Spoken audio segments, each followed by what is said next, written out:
سلايس اوف لايف راند 12. تمجيد المشاهير. اتعود ان انت تحط كل حد في مكانه. لعيب الكوره هو لعيب كوره، المغني مغني، الممثل ممثل.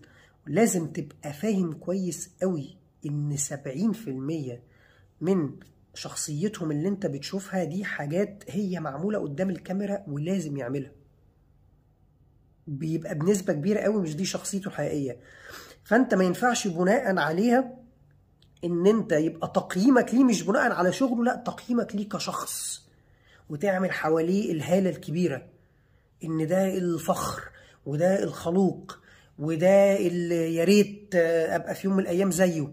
ولو انت راجل كبير بتقول يا ريت لو عندي طفل يبقى زيه، ويا ريت ابني اما يكبر يبقى زيه. لا، لان حاجتين زي ما بقول لك، انت مش عارف دي شخصيته اصلا ولا لا. والحاجه التانيه، ده بيعمل كارثه ان الشخص ده لما بيغلط وهو بني ادم فوارد انه هيغلط، بل اكيد انه هيغلط.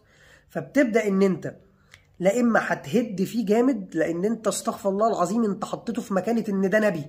فيبقى بالنسبه لك يعني ايه نبي يكذب؟ يعني ايه نبي يسرق؟ يعني ايه نبي ياخد موقف سلبي تجاه حاجه معينه؟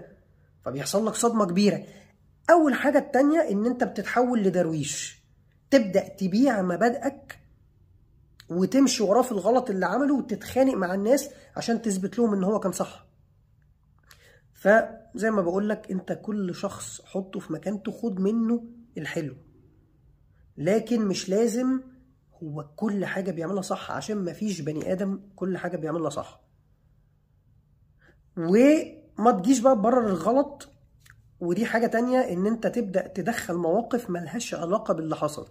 فتبدا مثلا تيجي مثلا لو لعيب كوره، نقول طب هو لعيب الكوره ده الماتش بتاع امبارح مثلا شتم لعيب بالام. ما ينفعش تقوم انت طالع اللي انت بتتكلم عليه وبتقول عليه وحش ده لسه من اسبوعين متبرع على دار ايتام. ايه علاقه ده بالموضوع؟ ايه علاقه ده بالموضوع؟ لما نطلع نتكلم على ان لعيب معين كان ليه موقف سلبي تجاه حاجه معينه، انت لما تجيب لي ده نص مستشفى 57 هو اللي دافع فلوسها، ايه علاقه ده بالموضوع؟ فبتبقى ساعتها انت بتتحول لشخص عمال، وبيبقى شكلك باين قدامنا ان انت عمال عايز تجيب اي حاجه عشان تبينه ان ده استحاله يغلط. ليه؟ ده لو تربيه ايدك، ده في اهالي بيتصدموا في تصرفات عيالهم. يعني لو تربيه ايدك وانت اللي مربيه هيعمل برضه غلطات هتتفاجئ بيها. فانت بتبقى مالي ايدك ليه ان الشخص ده استحاله يغلط. وللشباب الصغير بيبداوا بقى يقلدوا طريقه لبس، طريقه كلام، طريقه حاجات مش حلوه خالص، بس عشان هو حطه ان ده الشخص اللي لازم اتبعه. فما تمجدش الناس دي، حط كل واحد في مكانه.